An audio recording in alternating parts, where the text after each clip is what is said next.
The Life of George Washington Volume 1, by John Marshall. Chapter 2. Voyage of Newport. Settlement at Jamestown. Distress of colonists. Smith. He is captured by the Indians. Condemned to death. Saved by Pocahontas. Returns to Jamestown. Newport arrives with fresh settlers. Smith explores the Chesapeake. Is chosen president. New charter. Third voyage of Newport. Smith sails for Europe. Condition of the colony. Colonists determined to abandon the country. Are stopped by Lord Delaware. Sir Thomas Dale. New charter. Captain Argall seizes Pocahontas. She marries Mr. Rolfe. Separate property in lands and labor. Expedition against Port Royal. Against Manhattoes. 50 acres of land for each settler. Tobacco. Sir Thomas Dale. Mr. Yardley. First Assembly. First arrival of females. Of convicts. Of African slaves. 2 councils established. Prosperity of the colony. Indians attempt to massacre the whites. General war. Dissolution of the company. Arbitrary measures of the crown. Sir John Harvey. Sir William Berkeley. Provincial Assembly restored. Virginia declares in favor of Charles II. Grant to Lord Baltimore. Arrival of a colony in Maryland. Assembly composed of freemen. William Claiborne. Assembly composed of representatives. Divided into 2 branches. Tyrannical proceedings. The funds immediately appropriated to the planting of colonies in America were inconsiderable, and the early efforts to accomplish the object were feeble. The first expedition for the southern colony consisted of 1 vessel of 100 tons and 2 barks, carrying 105 men, destined to remain in the country. Voyage of Newport. The command of this small squadron was given to Captain Newport, who, on the 19th of December, sailed from the Thames. 3 sealed packets were delivered to him. 1 addressed to himself, a second to Captain Bartholomew Gosnold, and the third to Captain John Radcliffe, containing the names of the council for this colony. These packets were accompanied with instructions directing that they should be opened, and the names of His Majesty's council proclaimed, within 24 hours after their arrival on the coast of Virginia, and not before. The council were then to proceed to the choice of a president, who was to have 2 votes. To this unaccountable concealment have those dissensions been attributed, which distracted the colonists on their passage, and which afterwards impeded the progress of their settlement. Is driven into the Chesapeake. Newport, whose place of destination was Roanoke, took the circuitous route by the West India Islands, and had a long passage of 4 months. The reckoning had been out for 3 days, and serious propositions had been made for returning to England, when a fortunate storm drove him to the mouth of the Chesapeake. On the 26th of April he descried Cape Henry, and soon afterward Cape Charles. A party of about 30 men, which went on shore at Cape Henry, was immediately attacked by the natives, and in the skirmish which ensued, several were wounded on both sides. The first act of the colonists was the selection of a spot for their settlement. They proceeded up a large river, called by the natives Powhatan, and agreed to make their first establishment upon a peninsula, on its northern side. In compliment to their sovereign, this place was named Jamestown, and the river was called James. May 13th. Having disembarked and opened the sealed packets brought from England, the members of the council proceeded to the election of a president, and Mr. Wingfield was chosen. But, under frivolous pretexts, they excluded from his seat among them, John Smith, one of the most extraordinary men of his age, whose courage and talents had excited their envy. During the passage, he had been imprisoned on the extravagant charge of intending to murder the council, usurp the government, and make himself king of Virginia. The first indications of a permanent settlement in their country seemed to have excited the jealousy of the natives. Displeased with the intrusion, or dissatisfied with the conduct of the intruders, they soon formed the design of expelling, or destroying, these unwelcome and formidable visitors. In execution of this intention, they attacked the colonists suddenly, while at work, and unsuspicious of their hostility, but were driven, terrified, into the woods by the fire from the ship. On the failure of this attempt, a temporary accommodation was effected. Newport, though named of the council, had been ordered to return to England. As the time of his departure approached, the accusers of Smith, attempting to conceal their jealousy by the affectation of humanity, proposed that he also should return, instead of being prosecuted in Virginia. But with the pride of conscious innocence, he demanded a trial, and, being honorably acquitted, took his seat in the council. About the 15th of June, Newport sailed for England, leaving behind him one of the barks, and about 100 colonists. While he remained, they had partaken of the food allowed the sailors, but after his departure, they were reduced to the necessity of subsisting on the distributions from the public stores, which had sustained great damage during their long passage. These were both scanty and unwholesome, the allowance to each man for a day being only a pint of worm-eaten wheat and barley. This wretched food increased the malignity of the diseases generated by the climate, among men exposed to all its rigors. Before the month of September, 50 of the company were buried, among whom was Bartholomew Gosnold, who had planned the expedition, and had contributed greatly towards its prosecution.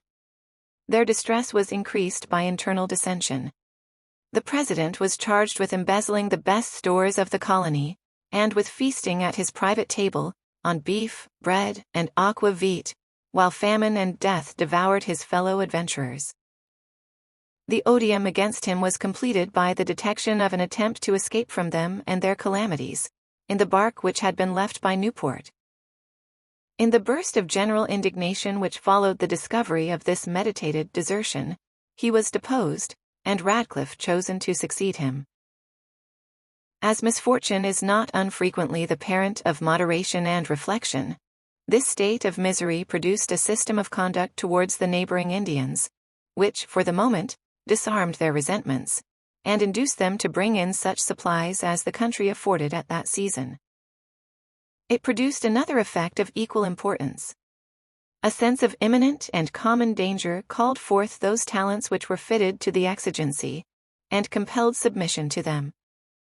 On Captain Smith, who had preserved his health unimpaired, his spirits unbroken, and his judgment unclouded, amidst this general misery and dejection, all eyes were turned, and in him, all actual authority was placed by common consent. His example soon gave energy to others. He erected such rude fortifications as would resist the sudden attacks of the savages, and constructed such habitations as, by sheltering the survivors from the weather, contributed to restore and preserve their health, while his own accommodation gave place to that of all others.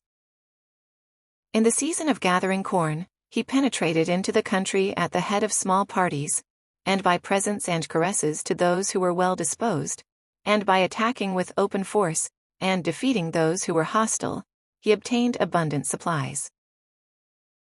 While thus actively and usefully employed abroad, he was not permitted to withdraw his attention from the domestic concerns of the colony. Incapacity for command is seldom accompanied by a willingness to relinquish power, and it will excite no surprise that the late president saw, with regret, another placed above him. As unworthy minds most readily devise unworthy means, he sought, by intriguing with the factious, and fomenting their discontents, to regain his lost authority. And when these attempts were disconcerted, he formed a conspiracy with some of the principal persons in the colony, to escape in the bark, and thus to desert the country. The vigilance of Smith detected these machinations, and his vigor defeated them. Smith is captured by the Indians. The prospect which now presented itself of preserving the colony in quiet and plenty, until supplies could be received from England, was obscured by an event which threatened, at first, the most disastrous consequences. In attempting to explore Chickahominy River to its source, Smith was discovered and attacked by a numerous body of Indians, and in endeavoring, after a gallant defense, to make his escape, he sank up to his neck in a swamp, and was obliged to surrender. The wonder and veneration which he excited by the exhibition of a mariner's compass saved him from immediate death. He was conducted in triumph, through several towns, to the palace of Powhatan. The most potent king in that part of the country is condemned to death, who doomed him to be put to death by placing his head upon a stone and beating out his brains with a club. At the place of execution, with his head bowed down to receive the blow, he was rescued from a fate which appeared to be inevitable, by that enthusiastic and impassioned humanity which, in every climate, and in every state of society, finds its home in the female bosom. Saved by Pocahontas. Pocahontas, the king's favorite daughter, then about 13 years of age, whose entreaties for his life had been ineffectual, rushed between him and the executioner, and folding his head in her arms, and laying hers upon it, arrested the fatal blow. Her father was then prevailed upon to spare his life, and he was sent back to Jamestown. Returns to Jamestown. On arriving at that place, after an absence of 7 weeks, he found the colony reduced to 38 persons, who seemed determined to abandon a country which appeared to them so unfavorable to human life. He came just in time to prevent the execution of this design. Alternately employing persuasion, threats, and even violence, he induced the majority to relinquish their intention. Then turning the guns of the fort on the bark, on board which were the most determined, he compelled her to remain, or sink in the river. By a judicious regulation of intercourse with the Indians, over whom he had gained considerable influence, he restored plenty to the colony, and preserved it until the arrival of 2 vessels, which had been dispatched from England, under the command of Captain Newport, with a supply of provisions and instruments of husbandry, and with a reinforcement of 120 persons, composed of many gentlemen, several refiners, goldsmiths and jewelers, and a few laborers. The influence of Smith disappeared with the danger which had produced it, and was succeeded by an improvident relaxation of discipline, productive of the most pernicious consequences. A glittering earth mistaken for gold dust. About this time, a shining earth, mistaken by the colonists for gold dust, was found in a small stream of water near Jamestown. Their raging thirst for gold was re-excited by this incident. Smith, in his History of Virginia, describing the frenzy of the moment, says, "There was no thought, no discourse, no hope, and no work, but to dig gold, wash gold, refine gold, and load gold." And, notwithstanding Captain Smith's warm and judicious representations how absurd it was to neglect other things of immediate use and necessity, to load such a drunken ship with gilded dust, yet was he overruled, and her returns were made in a parcel of glittering dirt, which is to be found in various parts of the country, and which they, very sanguinely, concluded to be gold dust. The 2 vessels returned laden, one with this dirt, and the other with cedar. This is the first remittance ever made from America by an English colony. The effects of this fatal delusion were soon felt, and the colony again began to suffer that distress, from scarcity of food, which had before brought it, more than once, to the brink of ruin. Smith explores the Chesapeake. The researches of the English settlers had not yet extended beyond the country adjacent to James River. Smith had formed the bold design of exploring the great Bay of Chesapeake, examining the mighty rivers which empty into it, opening an intercourse with the nations inhabiting their borders, and acquiring a knowledge of the state of their cultivation and population. Accompanied by Dr. Russell, he engaged in this hardy enterprise in an open boat of about 3 tons burthen, and with a crew of 13 men.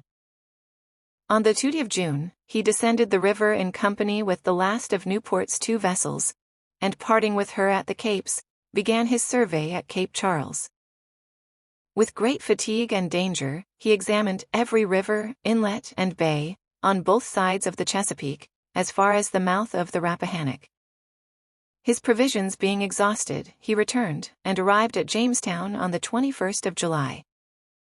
He found the colony in the utmost confusion and disorder.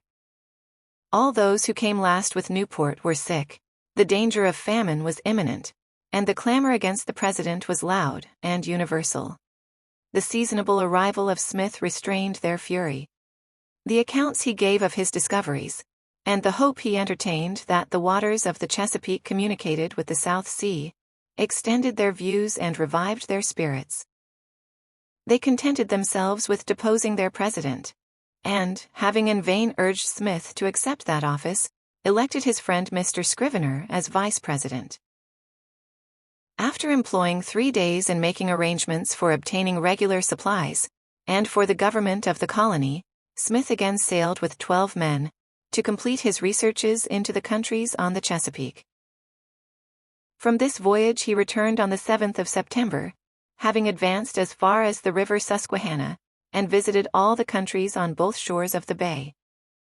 He entered most of the large creeks, sailed up many of the great rivers to their falls, and made accurate observations on the extensive territories through which he passed, and on the various tribes inhabiting them, with whom he alternately fought, negotiated, and traded. In every situation, he displayed judgment, courage, and that presence of mind which is essential to the character of a commander, and never failed, finally, to inspire the savages he encountered with the most exalted opinion of himself and of his nation. When we consider that he sailed above 3,000 miles in an open boat, when we contemplate the dangers and the hardships he encountered, when we reflect on the valuable additions he made to the stock of knowledge respecting America, we shall not hesitate to say that few voyages of discovery, undertaken at any time, reflect more honor on those engaged in them.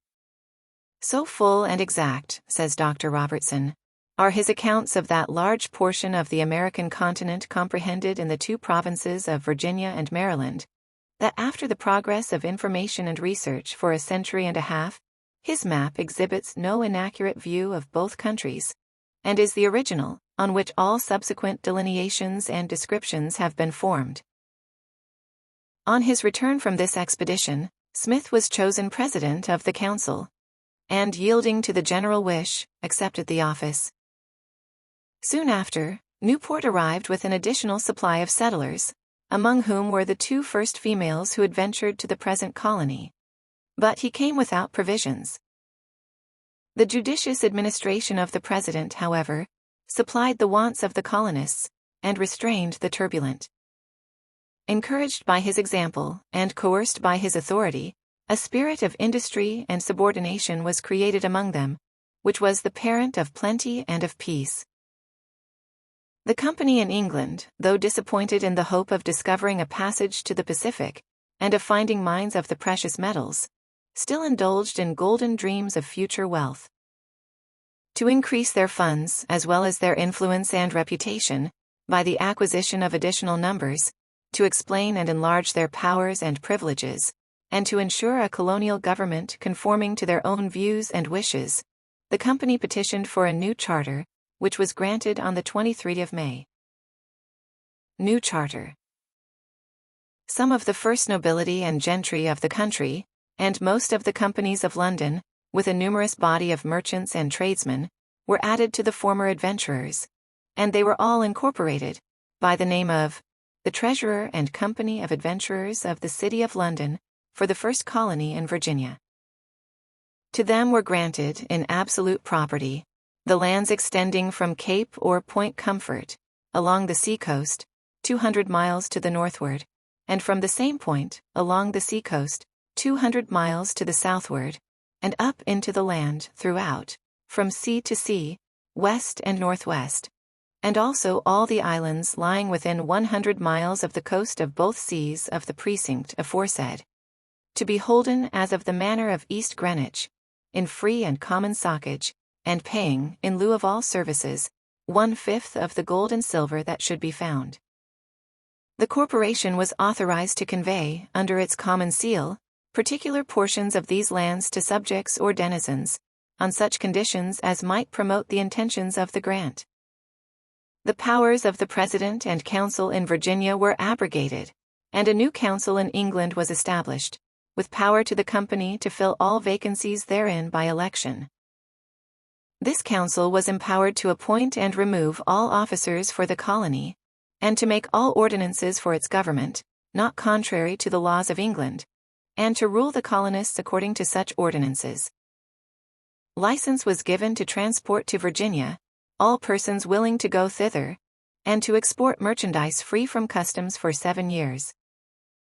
There was also granted, for 21 years, freedom from all subsidies in Virginia, and from all impositions on importations and exportations from or to any of the king's dominions, except only the £5 in the 100 due for customs. The colonists were declared to be entitled to the rights of natural subjects. The governor was empowered to establish martial law in case of rebellion or mutiny, and, to prevent the superstitions of the Church of Rome from taking root in the plantation, it was declared that none should pass into Virginia, but such as shall have first taken the oath of supremacy. The company, being thus enlarged, and enabled to take more effective measures for the settlement of the country, soon fitted out 9 ships, with 500 emigrants. Lord Delaware was constituted governor and captain general for life, and several other offices were created. Third voyage of Newport.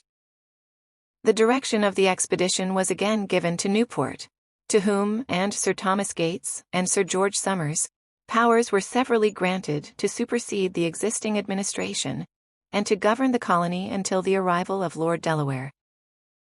With singular indiscretion, the council omitted to establish precedents among these gentlemen, who, being totally unable to settle this important point among themselves, agreed to embark on board the same vessel, and to be companions during the voyage. They were parted from the rest of the fleet in a storm, and driven on Bermudas, having on board 150 men, a great portion of the provisions destined for the colony, and the new commission and instructions of the council. The residue of the squadron arrived safely in Virginia. A great part of the new company, says Mr. Stith, consisted of unruly sparks, packed off by their friends to escape worse destinies at home. And the rest were chiefly made up of poor gentlemen, broken tradesmen, rakes and libertines, footmen, and such others as were much fitter to spoil and ruin a commonwealth, than to help to raise or maintain one. This lewd company, therefore, were led by their seditious captains into many mischiefs and extravagancies. They assumed to themselves the power of disposing of the government, and conferred it sometimes on one, and sometimes on another. Today the old commission must rule, tomorrow the new, and next day neither, so that all was anarchy and distraction. The judgment of Smith was not long suspended. With the promptness and decision which belong to vigorous minds, he determined that his own authority was not legally revoked until the arrival of the new commission, and therefore resolved to continue its exercise.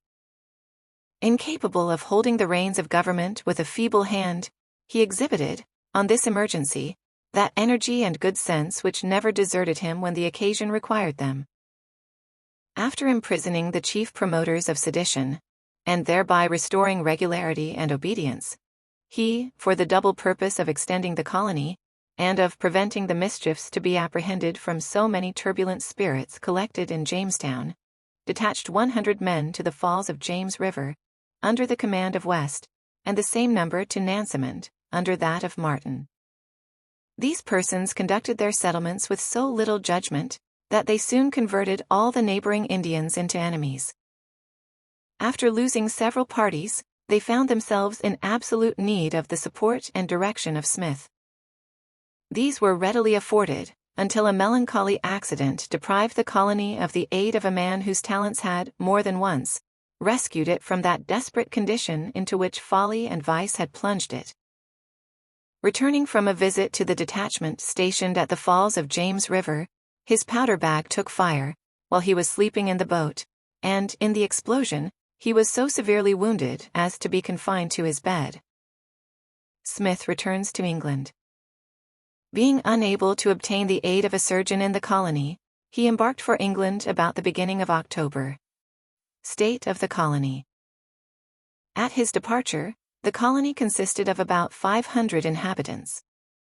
They were furnished with 3 ships, 7 boats, commodities ready for trade, 10 weeks' provision in the public stores, 6 mares and a horse, a large stock of hogs and poultry, some sheep and goats, utensils for agriculture, nets for fishing, 100 trained and expert soldiers, well acquainted with the Indians, their language and habitations, 24 pieces of ordnance, and 300 muskets, with a sufficient quantity of arms and ammunition.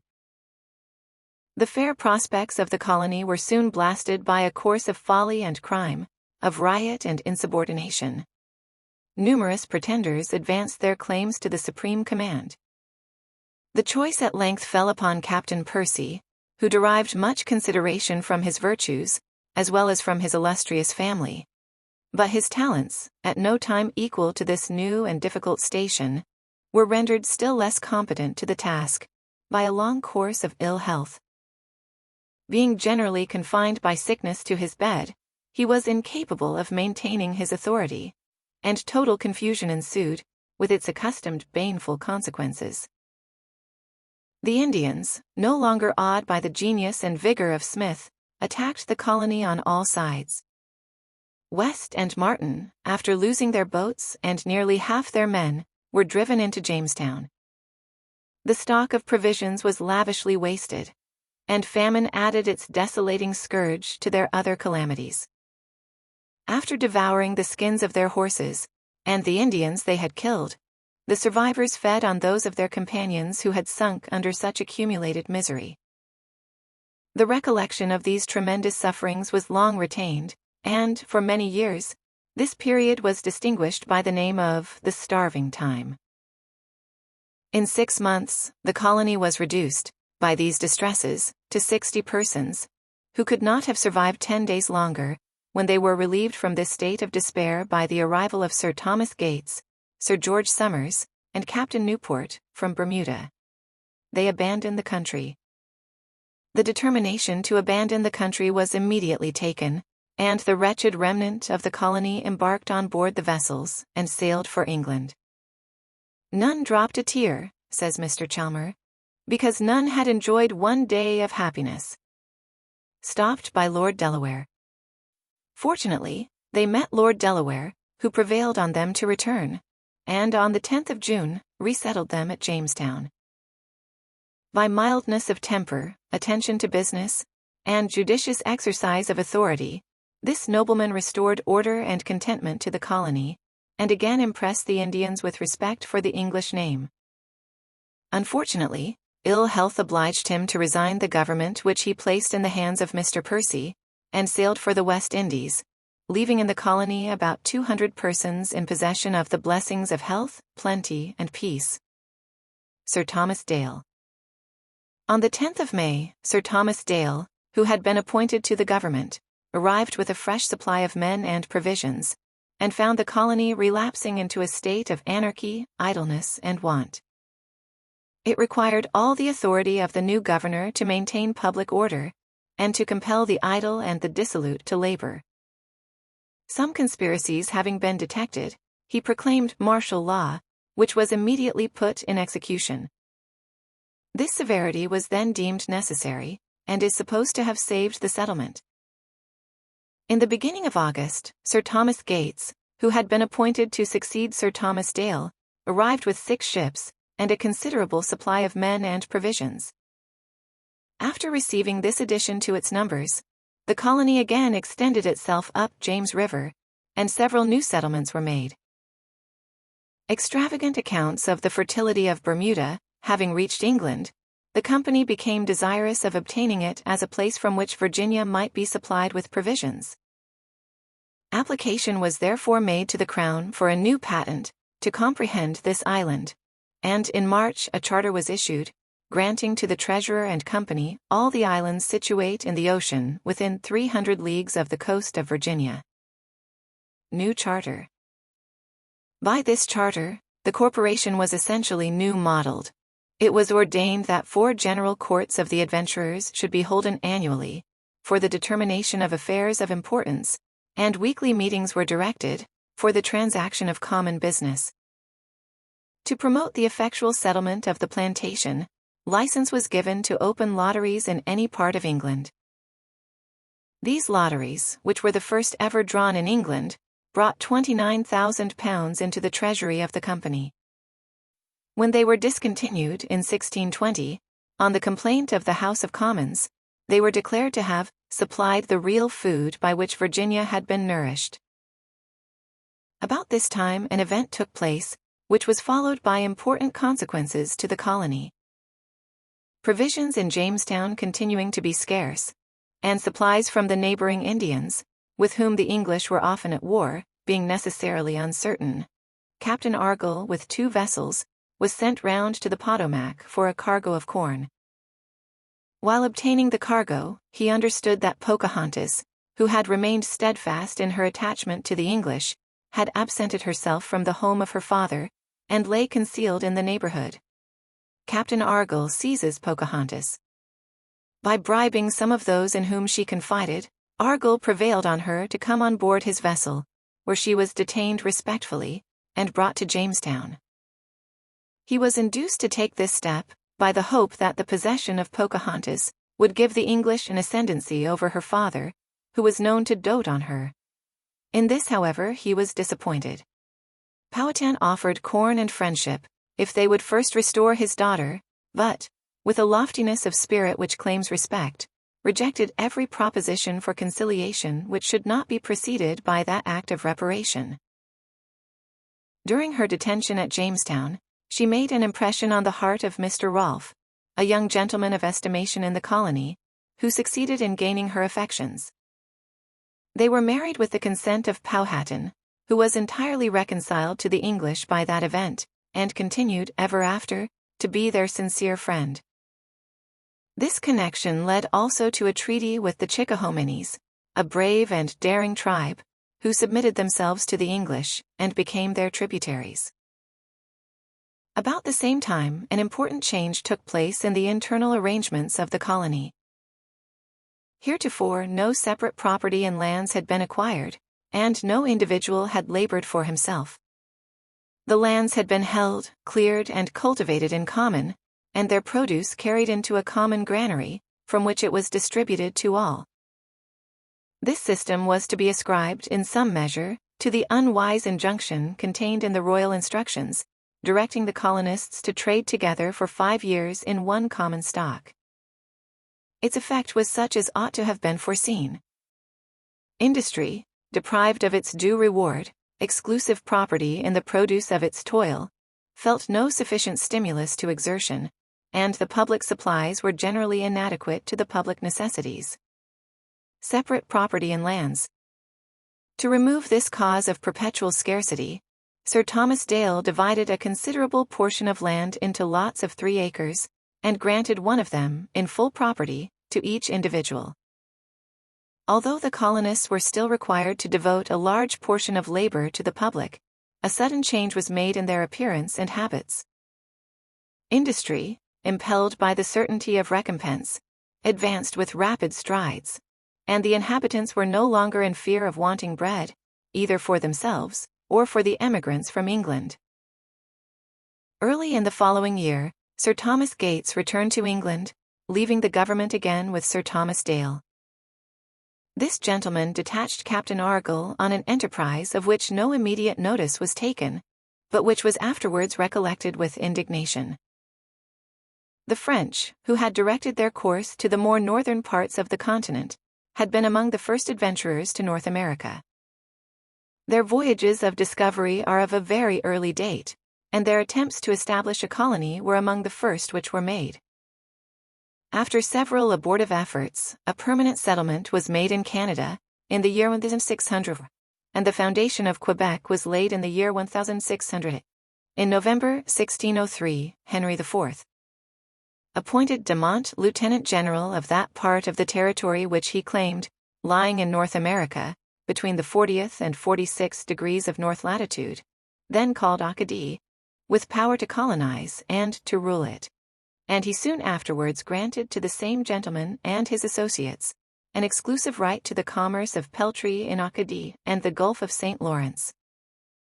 In consequence of these grants, a settlement was formed in the subsequent year, on that coast, near the river St. Croix, and in 1605, Port Royal was built on a more northern part of the Bay of Fundy. The colony, receiving not much support from France, was feeble and unprosperous, but retained quiet possession of the country. In a time of profound peace, the expedition of Argall was directed against it. he found it totally unprepared for defense. The inhabitants, who had assiduously and successfully cultivated the friendship of the Indians, were scattered abroad in the woods, engaged in their several pursuits. And a ship and bark just arrived from France, laden with articles necessary for the use of the colony, were surprised in port, and their cargoes taken to Jamestown. After the departure of Argyle, the French resumed their former station. The pretext for this predatory expedition was that the French, by settling in Acadie, had invaded the rights of the English, acquired by the first discovery of the continent. Argyle also paid a visit to New York, then in possession of the Dutch, which country he claimed under the pretext that Captain Hudson was an Englishman, and could not transfer the benefit of his discoveries from his sovereign. He demanded possession of the place, and the Dutch governor, being unable to resist, peaceably submitted both himself and his colony to the King of England, and the governor of Virginia under him, and consented to pay a tribute. Argyle then continued his voyage to Jamestown.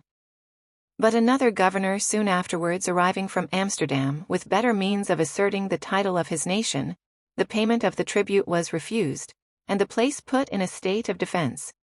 50 acres of land laid off for each settler. The advantages resulting to the colony from allowing each individual to labor, in part for himself, having soon become apparent, the system of working in common to fill the public stores seems to have been totally relinquished, and not long afterwards, 50 acres of land, promised by the rules of the company to each emigrant, were surveyed and delivered to those having the title. Tobacco. About the same time, tobacco was first cultivated in Virginia.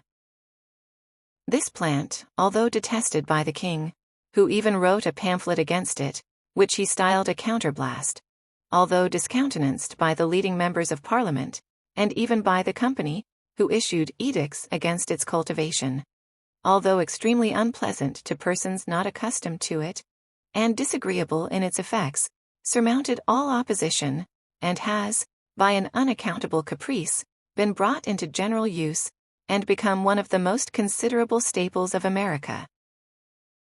Yeardley. In the spring of the following year, Sir Thomas Dale sailed for England, leaving the government in the hands of Mr. George Yeardley, who, after a lax administration of 1 year, was succeeded by Captain Argyle. Argyle was a man of talents and energy, but selfish, haughty, and tyrannical. He continued martial law during a season of peace, and a Mr. Brewster, who was tried under this arbitrary system, for contemptuous words spoken of the governor, was sentenced to suffer death. He obtained with difficulty an appeal to the treasurer and company in England, by whom the sentence was reversed.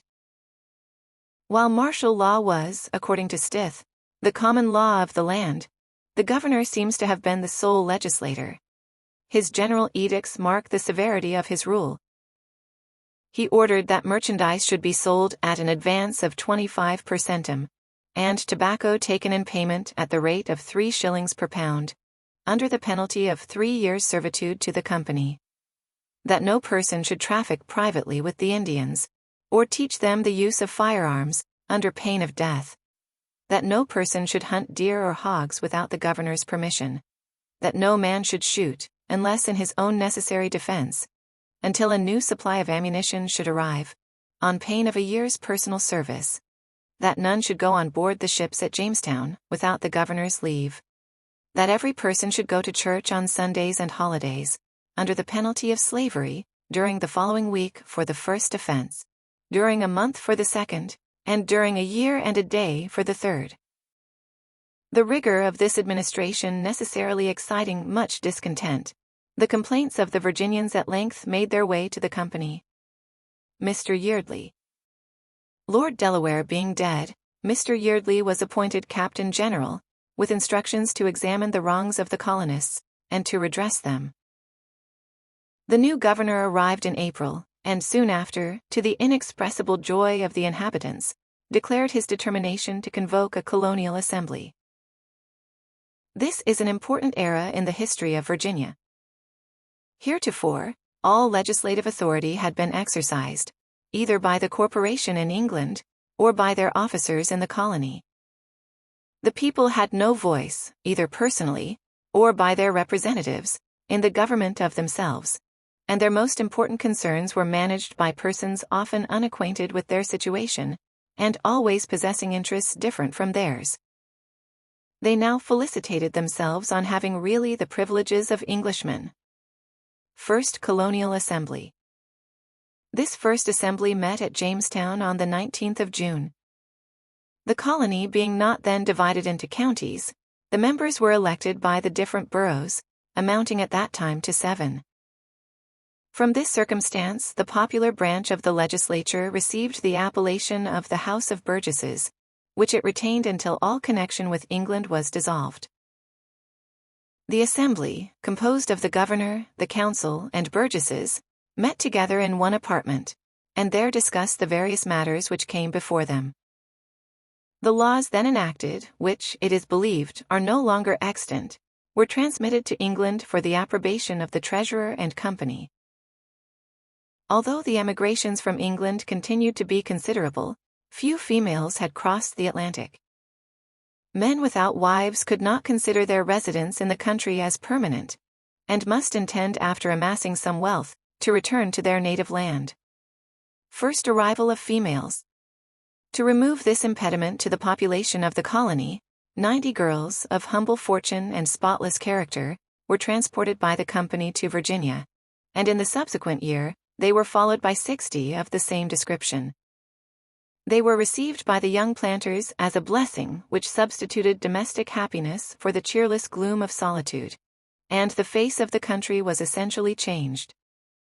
The prospect of becoming parents was accompanied with the anxieties for the welfare of their children, and the education of youth soon became an object of attention.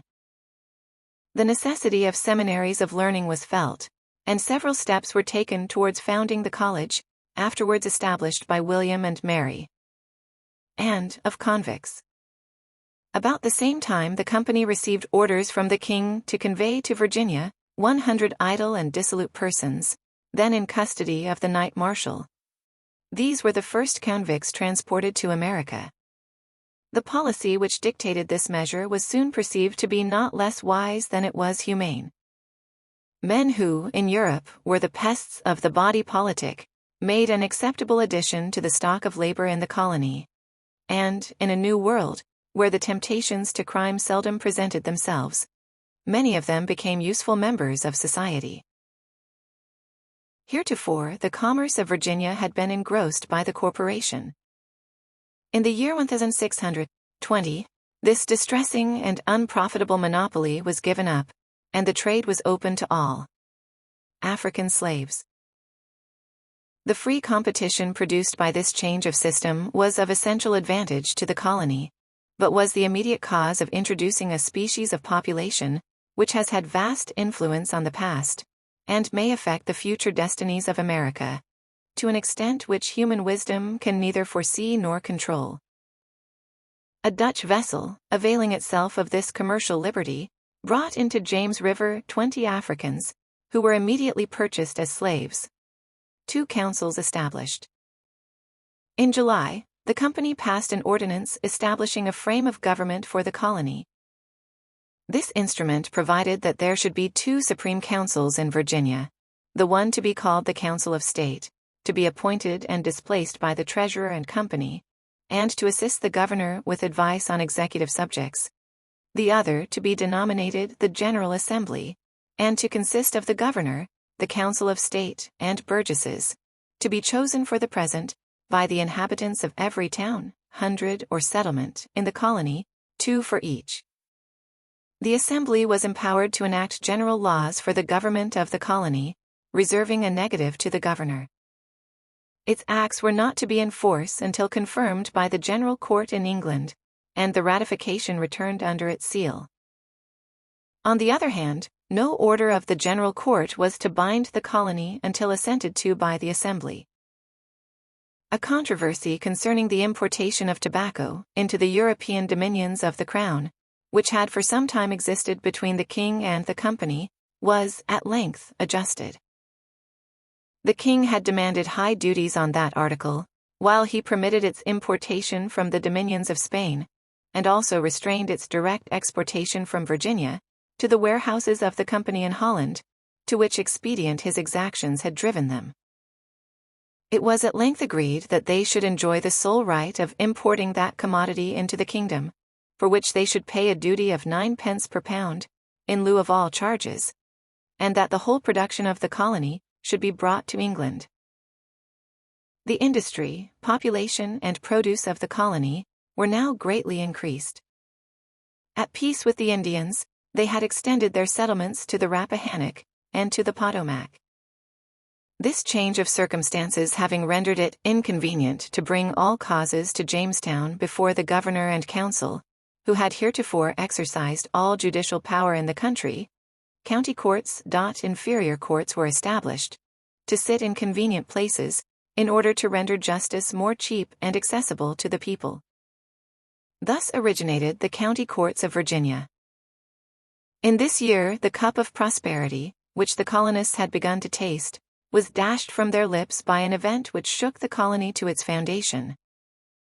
In 1618, Powhatan died, and was succeeded, in his dominions and in his influence over all the neighboring tribes, by Opechancanough, a bold and cunning chief, as remarkable for his jealousy and hatred of the new settlers, as for his qualifications to execute the designs suggested by his resentments. He renewed, however, the stipulations of Powhatan, and, for a considerable time, the general peace remained undisturbed. The colonists, unsuspicious of danger, observed neither the Indians nor their machinations. Engaged entirely in the pursuits of agriculture, they neglected their military exercises, and every useful precaution. Meanwhile, the Indians, being often employed as hunters, were furnished with firearms, and taught to use them. They were admitted at all times freely into the habitations of the English, as harmless visitants, were fed at their tables, and lodged in their chambers. Indian conspiracy to massacre all the whites. During this state of friendly intercourse, the plan of a general massacre, which should involve man, woman, and child, in indiscriminate slaughter, was formed with cold and unrelenting deliberation. The tribes in the neighborhood of the English, except those on the eastern shore of the Chesapeake, who were not trusted with the plan, were successively gained over, and, notwithstanding the perpetual intercourse between them and the white people, the most impenetrable secrecy was observed. So deep and dark was their dissimulation, that they were accustomed to borrow boats from the English to cross the river, in order to concert and mature their execrable designs. The 22nd of March was designated as the day on which all the English settlements were to be attacked. The better to disguise their intentions and to ensure success, they brought in the preceding evening deer, turkeys, and fish as presents, and even on the morning of the massacre, came freely among the whites, behaving in their usual friendly manner, until the very instant which had been appointed for the commencement of the scene of carnage. The fatal hour being arrived, they fell at once on every settlement, and murdered without distinction of age or sex. So sudden was the execution of their plan, that few perceived the weapons, or the approach of the blow, which terminated their existence. Thus, in 1 hour, and almost in the same instant, fell 347 men, women, and children, most of them by their own plantation tools. The massacre would have been still more complete, had not information been given, the preceding night, to a Mr. Pace, by an Indian domesticated in his house, and treated as a son, who, being pressed to murder his benefactor, disclosed the plot to him. He immediately carried the intelligence to Jamestown, and the alarm was given to some of the nearest settlements, which were thereby saved. At some other places too, where the circumstances of the attack enabled the English to seize their arms, the assailants were repulsed. General war. This horrible massacre was succeeded by a vindictive and exterminating war, in which the wiles of the Indians were successfully retaliated on themselves. During this disastrous period, many public works were abandoned, the college institution was deserted, the settlements were reduced from 80 to 8, and famine superadded its afflicting scourge to the accumulated distresses of the colony. As soon as intelligence of these calamitous events reached England, a contribution was made by the adventurers for the relief of the sufferers. Arms from the Tower were delivered to the Treasurer and Company, and several vessels were dispatched with those articles which might best alleviate such complicated distress. Dissension and dissolution of the Company. But the dissolution of the Company was rapidly approaching. That corporation contained many men of the first rank and talents in the nation, who in their assemblies were in habits of discussing the measures of the Crown, with the accustomed freedom of a popular body. Two violent factions, which assumed the regular appearance of court and country parties, divided the Company, and struggled for the ascendancy. James endeavored to give the preponderance to the court party, but his endeavors were unsuccessful, and his failure disposed him to listen to complaints against a corporation, whose deliberations he found himself unable to control. To their mismanagement he ascribed the slow progress made by the colony, and the heavy losses that had been sustained. After hearing both the corporation and their accusers, the Privy Council determined to issue a commission, appointing persons to be named by the Crown, to inquire into the affairs of Virginia, from the earliest settlement of the province, and to report thereon to the government. This commission seized the charters, books, and papers of the Company, and all letters and packets brought from the colony were ordered to be laid unopened before the Privy Council. Their report attributed the misfortunes of the colony to the corporation in England, and James, at no time a friend to popular assemblies, communicated to them his resolution to revoke the old charter and grant a new one, which should respect private property, but place power in fewer hands. The requisition that they should assent to this proposition, and surrender their charter, was accompanied with the information that the king was determined, in default of submission, to take such proceedings for recalling their letters patent, as might be just. Colony taken into the hands of the king. The Company, however, resolutely determined to defend its rights, whereupon a writ of quo warranto was instituted in the Court of King's Bench, which was decided according to the wishes of the monarch. The Company was dissolved, and all its powers were revested in the Crown. Above £150,000 sterling had been expended in planting the colony, and more than 9,000 persons had been sent from England to people it. Yet, at the dissolution of the Company, the annual imports from Virginia did not exceed £20,000 in value, and the population of the country was reduced to about 1,800 persons. While these things were transacting in England, the war against the Indians was prosecuted in the colony, with vigor and success. The neighboring hostile tribes were nearly exterminated, and were driven entirely from the rivers, so that the settlements were extended in safety. In February, the General Assembly was once more convened. The several orders which had been previously made by the Governor and Council were enacted into laws, and form the oldest legislative rules of action now remaining on record. Among them are various regulations respecting the Church of England. But the act best representing the condition of the colonists is a solemn declaration that the governor should not impose any taxes on the colony, otherwise than by the authority of the General Assembly, and that he should not withdraw the inhabitants from their private labor to any service of his own. At this session, too, the privilege of exemption from arrest, while the Assembly was sitting, was extended to the burgesses. Several other measures were adopted for the correction of abuses, and the laws of that session, generally, are marked with that good sense and patriotism, which are to be expected from men perfectly understanding their own situation, and legislating for themselves. From this assembly, the royal commissioners endeavored, in vain, to procure an address to the king, professing their willingness to submit themselves to his princely pleasure, in revoking the ancient patents. But a petition was agreed to and transmitted, acknowledging their satisfaction at his having taken the plantation into his more especial care, beseeching him to continue the then form of government, to confirm to Virginia and the Somers Isles the sole importation of tobacco, and soliciting that, if the promised aid of soldiers should be granted them, the governor and assembly might have a voice in directing their operations. Virginia having thus become a royal government, the king issued a special commission, appointing a governor and 12 councillors, to whom the entire direction of the affairs of the province was committed. No assembly was mentioned, nor was it intended to permit the continuance of that body, for, to the popular shape of the late system, James attributed the disasters of the colony. But some attention to their interests was mingled with this subversion of political liberty. Yielding to the petitions of the English Parliament and of the colonists, he issued a proclamation prohibiting the growth of tobacco in the kingdom, and the importation of it into England or Ireland, except from Virginia, or the Somers Isles, and in vessels belonging to his subjects. His death prevented the completion of a legislative code for the colony, which he had commenced, and which he flattered himself would remedy all the ills that had been experienced. Charles I.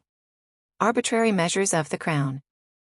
Charles I adopted, in its full extent, the colonial system of his father. He committed to Sir George Yeardley, whom he appointed governor of Virginia, and to his council, the whole legislative and executive powers of the colony, with instructions to conform exactly to orders which should be received from him. They were empowered to make laws and to execute them, to impose taxes, and to enforce the payment of them, to seize the property of the late company, and to apply it to the public use, and to transport the colonists to England, to be punished there for crimes committed in Virginia. To complete this hateful system, the Crown exacted a monopoly of the tobacco trade, and appointed agents, to whose management that article was entirely committed.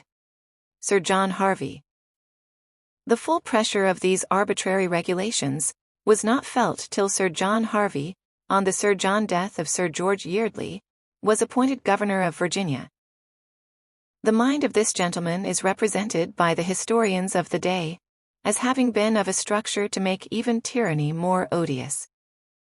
Rapacious, haughty, and unfeeling, he exercised his powers in the most offensive manner. Respect for his commission suppressed opposition to his authority for several years. Roused, at length, almost to madness by oppression, the Virginians, in a fit of popular rage, seized their governor, and sent him a prisoner to England, accompanied by 2 deputies charged with the duty of representing their grievances, and his misconduct. Charles deemed it necessary to discountenance this summary and violent proceeding, so entirely incompatible with that implicit obedience which he had ever exacted from his subjects. The deputies of the colony were sternly received. No inquiry appears to have been made into the conduct of Harvey, and, early in the succeeding year, he was sent back to Virginia, invested with all his former powers. The time, however, approached when a new system of administration was to be adopted. The discontents of the nation, and his own wants, obliged Charles to determine on convening a parliament.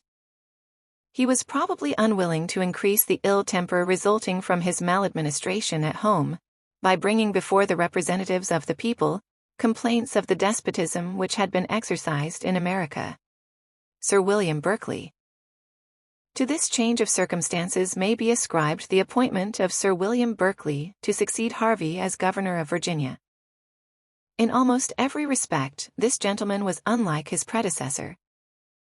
Highly respectable for his rank and abilities, he was still more distinguished by his integrity, by the mildness of his temper, and by the gentleness of his manners.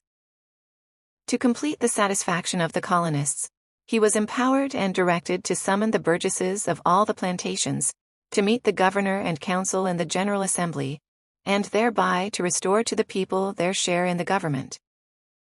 Provincial Assembly restored.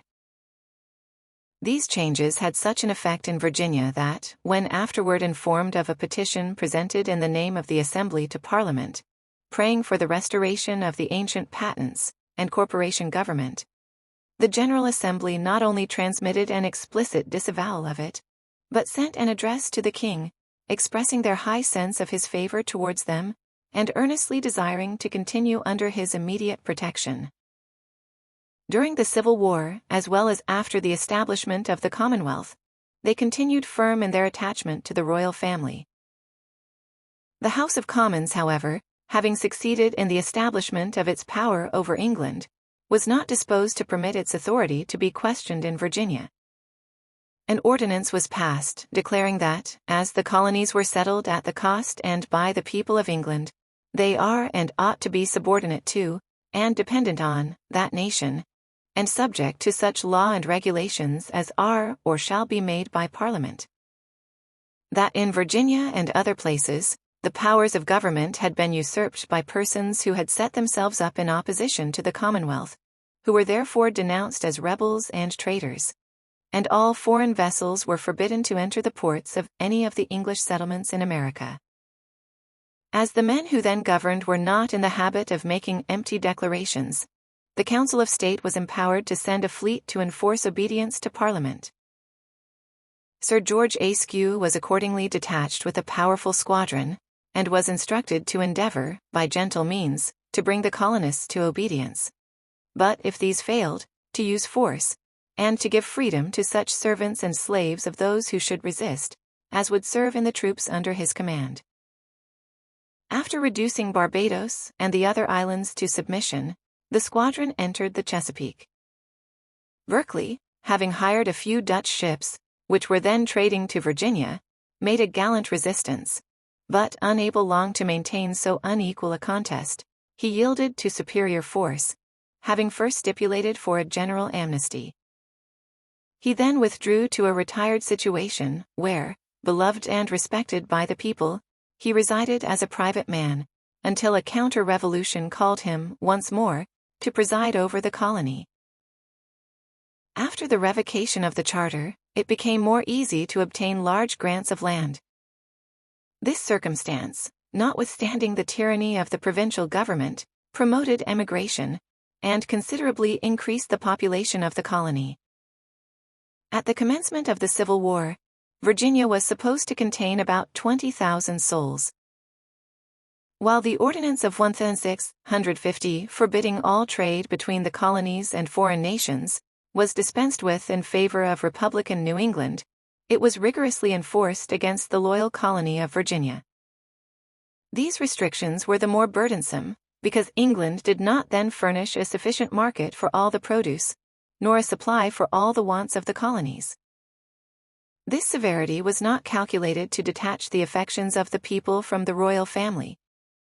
Their discontents were cherished, too, by the great number of Cavaliers who had fled to Virginia after the total defeat of their party in England. Taking advantage of an interregnum occasioned by the sudden death of Governor Matthews, the people resolved to throw off their forced allegiance to the Commonwealth, and called on Sir William Berkeley to resume the government. He required only their solemn promise to venture their lives and fortunes with him in support of their king, Charles II, proclaimed in Virginia. This being readily given, Charles II was proclaimed in Virginia, before intelligence had been received of the death of Cromwell. His restoration was soon afterwards effected in England, and this rash measure not only escaped chastisement, but became a meritorious service of which Virginia long boasted, and which was not entirely forgotten by the prince. At the Restoration, the colony contained about 30,000 persons. One of the causes which, during the government of Harvey, had disquieted Virginia, was the diminution of territory occasioned by grants of great tracts of country lying within the limits of the colony. The most remarkable of these was the grant of Maryland to Lord Baltimore. Maryland. In June 1632, Charles I granted to that nobleman forever that region bounded by a line drawn from Watkins Point on Chesapeake Bay to the ocean on the east, thence to that part of the estuary of Delaware on the north, which lieth under the 40th degree, where New England is terminated. Thence, in a right line, by the degree aforesaid, to the meridian of the fountain of the Potomac. Thence, following its course, by the farther bank to its confluence. The territory described in this grant was denominated Maryland, and was separated entirely from Virginia. The proprietor was empowered, with the assent of the freemen, or their delegates, whom he was required to assemble for that purpose, to make all laws for the government of the new colony, not inconsistent with the laws of England. Privileges, in other respects analogous to those given to the other colonies, were comprised in this charter, and it is remarkable that it contains no clause obliging the proprietary to submit the laws which might be enacted to the king, for his approbation or dissent, nor any reservation of the right of the crown to interfere in the government of the province. This is the first example of the dismemberment of a colony, and the creation of another within its original limits, by the mere act of the crown. The first migration into the new colony consisted of about 200 gentlemen, with their adherents, chiefly Roman Catholics, who sailed from England under Calvert, the brother of the proprietor, in November, and early in the following year, landed in Maryland, near the mouth of the Potomac. Their first effort was to conciliate the goodwill of the natives, whose town they purchased, and called St. Mary's. This measure was as wise as it was just. By obtaining the peaceable possession of land already prepared for cultivation, the Marylanders were enabled to raise their food immediately. And this circumstance, together with their neighborhood to Virginia, where the necessaries of life were then raised in abundance, secured them from famine and its concomitant diseases, afflictions which had swept away such numbers of the first settlers of North America. The inhabitants of Virginia presented a petition against the grant to Lord Baltimore, which was heard before the Privy Council in July 1633. The decision was in favor of the continuance of the patent, leaving to the petitioners their remedy at law. To prevent farther differences, free commerce was permitted between the colonies, and they were enjoined to receive no fugitives from each other, to do no act which might bring on a war with the natives, and on all occasions to assist each other as became fellow subjects of the same state. Assembly of all the freemen. In February 1635, the first Assembly of Maryland was convened. It appears to have been composed of the whole body of the freemen. Their acts were, most probably, not approved by the proprietor, who transmitted in turn, for their consideration, a code of laws prepared by himself. This code was laid before the Assembly, who rejected it without hesitation, and prepared a body of regulations adapted to their situation. William Claiborne. Among these was an act of attainder against William Claiborne, who was charged with felony and sedition, with having exercised the powers of government within the province without authority, and with having excited the Indians to make war on the colony. As early as the year 1631, Charles had granted a license to William Claiborne, one of the Council and Secretary of State of Virginia, to traffic in those parts of America, for which there is already no patent granted for sole trade. To enforce this license, Harvey, then Governor of Virginia, had granted his commission also, containing the same powers.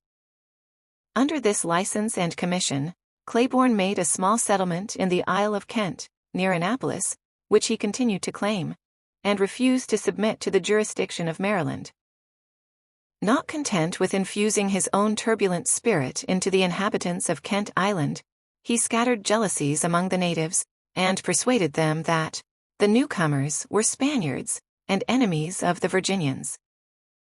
Having been indicted and found guilty of murder, piracy, and sedition, he fled from justice, whereupon his estate was seized and confiscated. Claiborne loudly denounced these proceedings as oppressive, and complained of them to his sovereign. At the same time, he prayed for a confirmation of his former license to trade, and for a grant of other lands adjoining the Isle of Kent, with power to govern them. The Lords Commissioners of the colonies, to whom this subject was referred, determined that the lands in question belonged to Lord Baltimore, and that no plantation or trade with the Indians, within the limits of his patent, ought to be allowed without his permission. The other complaints made by Claiborne were not deemed proper for the interference of government. Hitherto, the legislature had been composed of the whole body of the freemen. But the increase of population, and the extension of settlements, having rendered the exercise of the sovereign power by the people themselves intolerably burdensome, an act was passed, in 1639, for establishing the House of Assembly. This act declared that those elected should be called burgesses, and should supply the place of the freemen who chose them, as do the representatives in the Parliament of England. These burgesses, with others called by special writ, together with the governor and secretary, were to constitute the General Assembly. But the two branches of the legislature were to sit in the same chamber. In 1650, this last regulation was changed, and an act was passed declaring that those called by special writ should form the upper house, while those chosen by the hundreds should compose the lower house, and that bills assented to by both branches of the legislature, and by the governor, should be deemed the laws of the province. Perfect harmony prevailed between the proprietor and the people, and Maryland, attentive to its own affairs, remained in a state of increasing prosperity until the Civil War broke out in England. This government, like that of Virginia, was attached to the royal cause, but Claiborne, who took part with the Parliament, found means to intrigue among the people, and to raise an insurrection in the province. Calvert, the governor, was obliged to fly to Virginia for protection, and the insurgents seized the reins of government. After the suppression of this revolt, and the restoration of tranquility, an act of general pardon and oblivion was passed, from the benefits of which only a few leading individuals were accepted. But this, like most other insurrections, produced additional burdens on the people, which did not so soon pass away. A duty, for 7 years, of 10 shillings on every hundredweight of tobacco exported in Dutch bottoms, was granted to the proprietor, the one half of which was appropriated to satisfy claims produced by the recovery and defense of the province. 1651. This state of repose was disturbed by the superintending care of Parliament. In September 1651, commissioners were appointed for reducing and governing the colonies within the Bay of Chesapeake. Among them was Claiborne, the evil genius of Maryland. As the proprietor had acknowledged and submitted to the authority of Parliament, he was permitted to govern the colony in the name of the Keepers of the Liberties of England, but could not long retain the possession of actual authority. The distractions of England, having found their way into Maryland, divided the colonists, and the commissioners supported with their countenance the faction opposed to the established government. The contentions generated by this state of things at length broke out in a civil war, which terminated in the defeat of the governor and the Roman Catholics. A new assembly was convened, which, being entirely under the influence of the victorious party, passed an act declaring that none who professed the popish religion could be protected in the province by the laws. That such as profess faith in God by Jesus Christ, although dissenting from the doctrine and discipline publicly held forth, should not be restrained from the exercise of their religion, provided such liberty was not extended to popery, or prelacy, or to such as, under the profession of Christ, practice licentiousness. Other laws in the same spirit were enacted, and a persecution was commenced against the Quakers, as well as against those guilty of popery and prelacy. A scene of revolutionary turbulence ensued, in the course of which a resolution was passed declaring the upper house to be useless, which continued in force until the Restoration. Philip Calvert was then appointed governor by Lord Baltimore, and the ancient order of things was restored. The colony, notwithstanding these commotions, continued to flourish, and at the Restoration, its population was estimated at 12,000 souls. Thank you for listening to this chapter about famous people. This audio has been brought to you by EFL Flashcards. We appreciate your support and invite you to follow us for updates and more engaging audio content. Stay tuned.